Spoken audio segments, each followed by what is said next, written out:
Здравствуйте, в эфире информационный выпуск новостей. В студии для вас работает Асан Абибулаев. Сегодня в нашей программе. Подготовка мероприятий, приуроченных к Дню памяти жертв депортации. 3 мая состоится празднование Хыдырлес. Земельные участки для льготников. Новые книги в Республиканской библиотеке имени Гаспринского. Сегодня прошла 31-я сессия Бахчисарайского районного совета первого созыва. На ней обсуждали основные проблемы района и кадровые вопросы. Рассматривалось заявление главы Бахчисарайского районного совета Рифата Дирдарова. Подробнее в сюжете Алиме Кайбулаевой. Еще 2 недели назад глава муниципального образования Бахчисарайский район Рифат Дирдаров написал заявление о сложении своих полномочий. Однако пока глава республики Сергей Аксенов не подписал заявление. Причиной серьезных претензий к работе районного руководителя стало невыполнение им обязательств по решению вопроса с кафе «Ашлама-Сарай». Напомним, это кафе было построено и активно работало на территории земель Занджерлы-Медресе в Бахчисарайском историко-культурном заповеднике. Сегодня на сессии Рифат Дирдаров рассказал о ходе выполнения поручений главы Крыма в Бахчисарайском районе. Все решает глава республики. Последнее слово за главой республики. Сегодня депутатский корпус выразил после моего доклада свое мнение. Они обратились к представителям федеральным нашим властям, которые приехали, обратились к главе республики через них, чтобы они меня оставили на рабочем месте. Но еще раз повторюсь, что я человек командный. Как скажет глава республики, так оно и будет. Если скажет, продолжай работать, я буду работать в том же темпе. Конечно, все эти ошибки, которые указаны были, мы их устраним. Это даже не сомневаюсь я в этом, что устраним их. Но, откровенно говоря, депутатскому корпусу я благодарен за такое доверие, которое они мне сегодня высказали. Помимо депутатов районного совета Бахчисарая в работе сессии приняли участие заместитель председателя Государственного совета Республики Крым Римзи Ильясов и министр внутренней политики, информации и связи Дмитрий Полонский. Они отметили, что Рифат Дирдаров прилагает усилия к тому, чтобы исправить ситуацию. Проблем достаточно, и здесь действительно нужен такой хозяйский подход хозяйственника, который взял бы в свои руки все. Вот эти вот проблемы, они не такие большие, как говорится, чтобы можно было там что-то от них убегать. Они как обычные в регионе. И начать так поступательно, проблема за проблемой рассматривать, выстроить алгоритм действий и решать их. Я больше ничего не вижу. Хотя бы, чтобы люди видели, что действительно структура, которой доверили здесь власть, она действительно мыслит и пытается решать эти вопросы. И особенно вот перед туристическим сезоном, перед, как говорится, курортным сезоном, здесь масса возможностей в Бахчисарае и сделать, как говорится, хорошее людям, жителям Бахчисарая сюда, и в том числе наполнить свой бюджет. Чем больше здесь будет туристов, тем лучше от этого будут жить люди здесь. Так доходы будут. Но последнее слово в любом случае будет за главой республики, мы это прекрасно понимаем.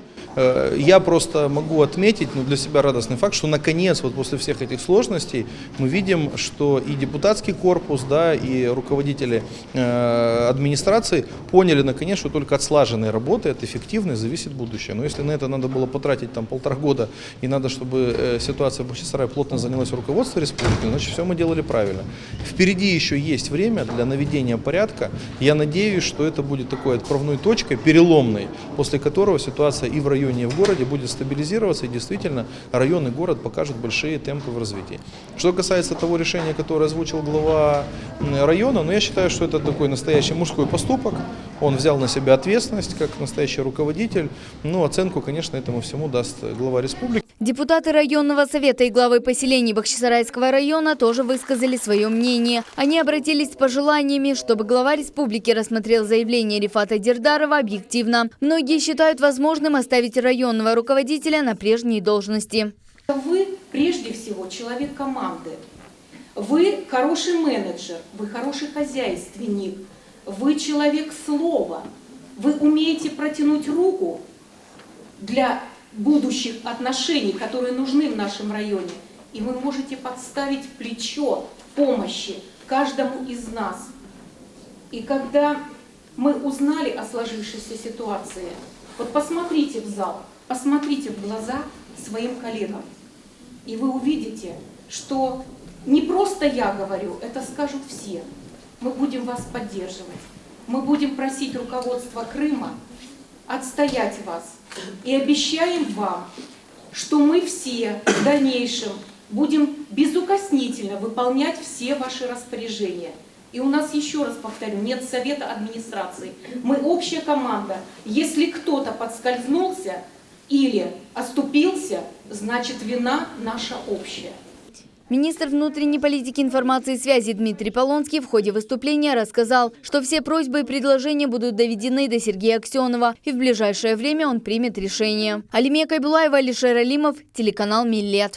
3 мая состоится празднование Хыдырлес. На месте, где будут проходить торжества, посвященные всекрымскому национальному празднику, полным ходом идет подготовка. Подробнее в сюжете Софии Шукуровой. Сегодня на 25-м километре трассы Симферополь-Бахчисарай на территории культурно-развлекательного центра Шахерезада собрались представители всех сторон, которые задействованы в организации всекрымского праздника Хыдырлес, члены правительства, правоохранители и энергетики. Председатель Государственного комитета по делам межнациональных отношений депортированных граждан Республики Крым Заур Смирнов отметил, практически все организационные моменты уже решены. Мы сегодня видим, что полностью подготовлена территория, работают энергетики, будет обеспечено полностью электроснабжение территории, будут специально подготовлены резервные силы. Поэтому не видим никаких препятствий, и все готово. В том числе докладывают нам сегодня по концертной программе. Будет обеспечено полностью общественное питание.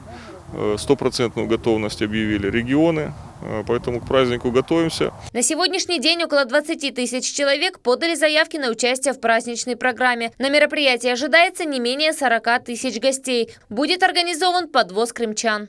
Обязательно будет подвоз. В ближайшее время мы опубликуем графики и те места, от которых будет осуществляться погрузка пассажиров для доставки сюда на место. Будут подаваться электрички, поэтому в ближайшие дни, часы мы обязательно опубликуем и сообщим, и муниципалитеты будут работать полностью для оповещения населения о том, по каким графикам будет отправляться транспорт.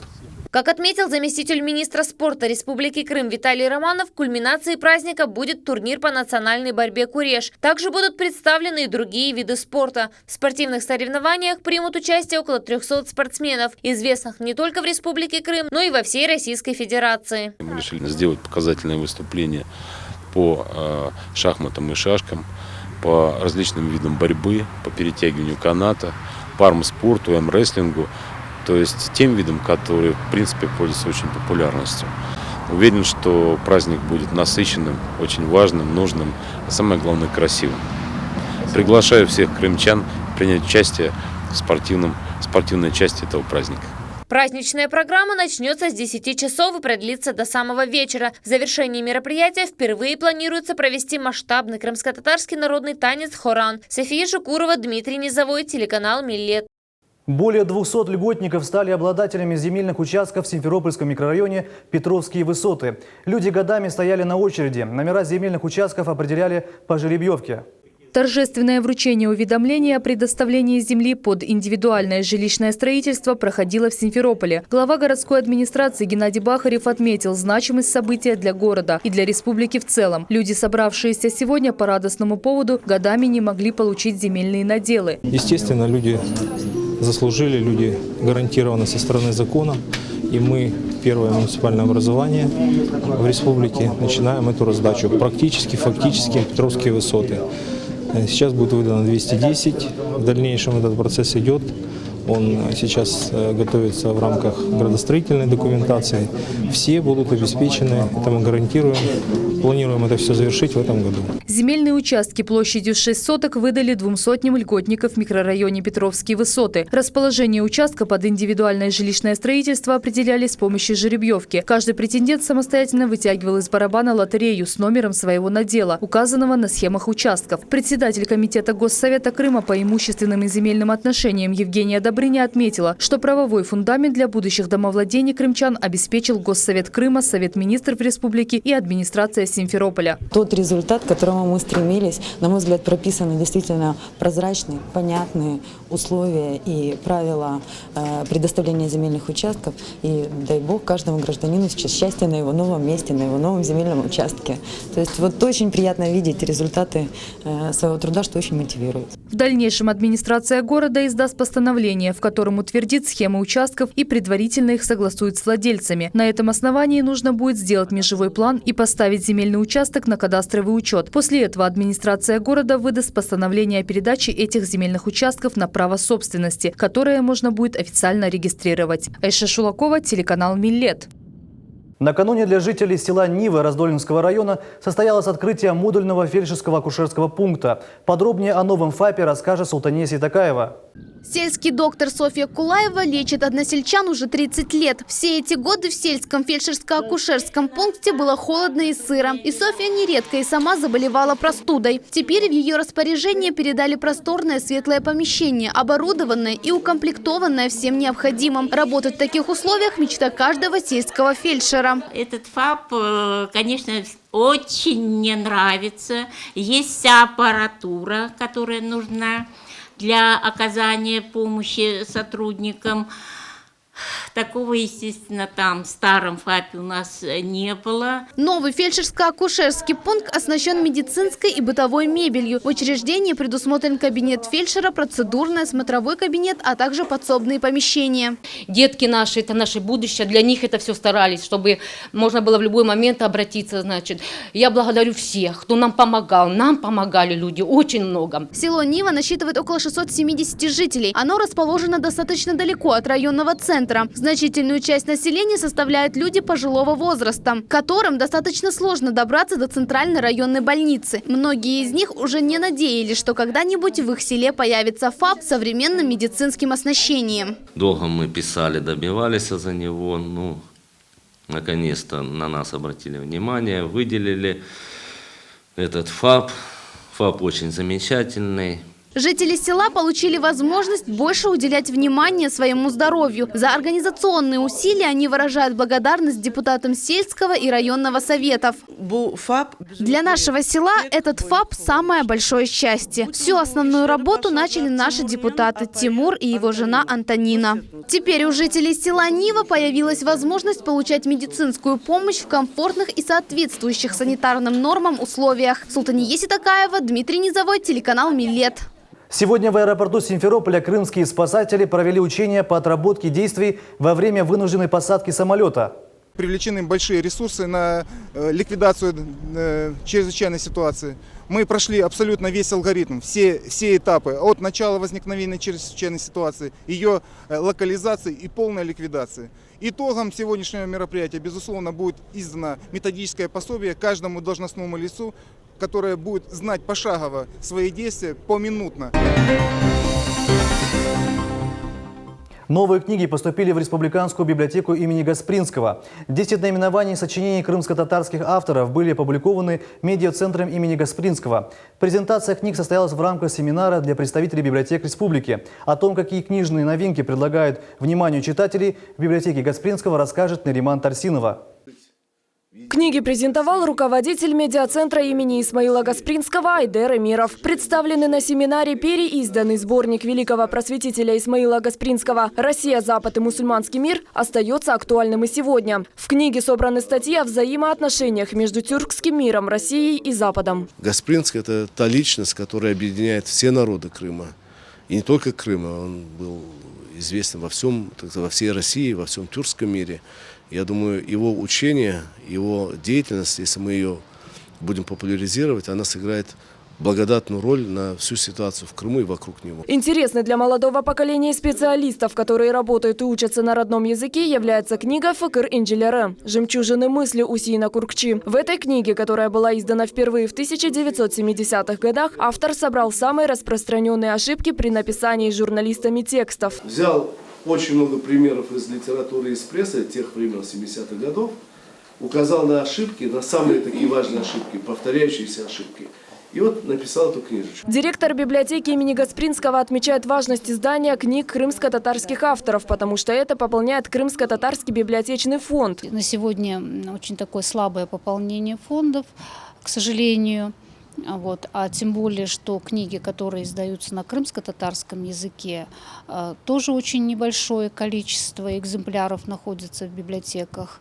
Я думаю, что и вот с помощью медиацентра мы будем эту работу вести, и библиотекари уже на местах будут презентовать эти книги, популяризировать литературу.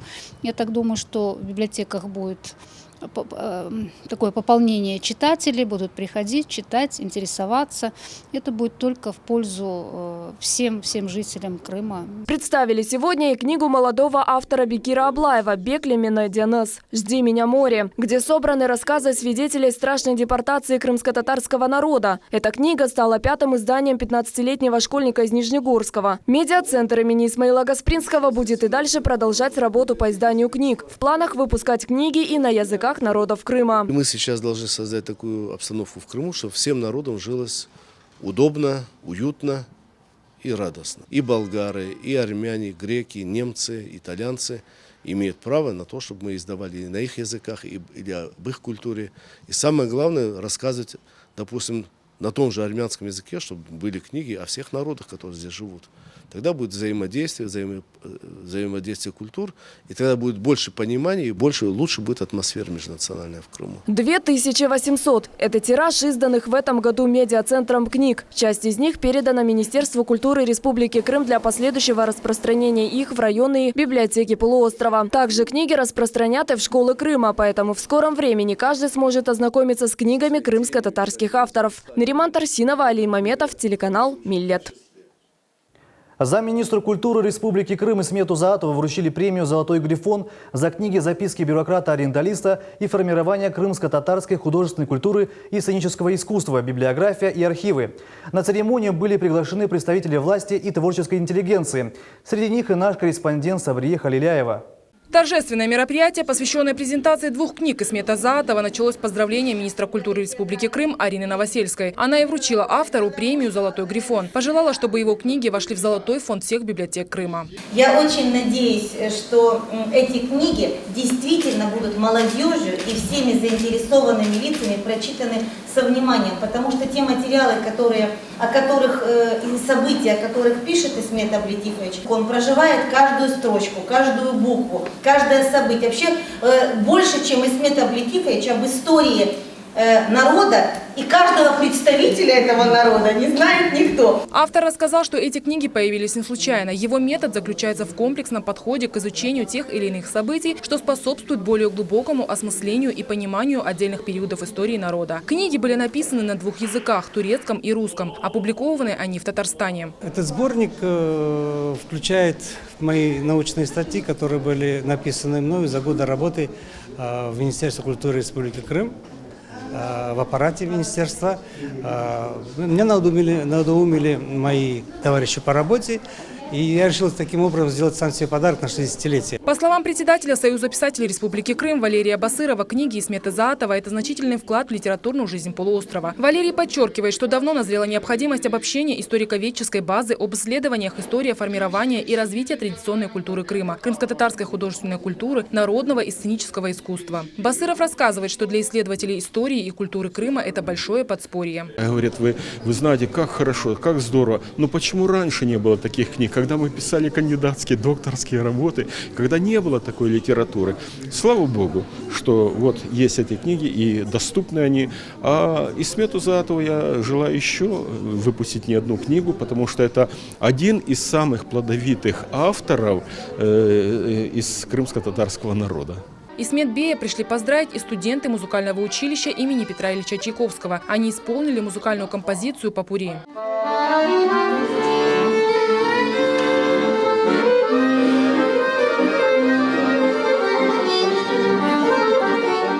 Сабрия Халиляева, Аким Бекиров, телеканал «Миллет». На этом наш выпуск подошел к концу. Следите за новостями на полуострове. До новых встреч!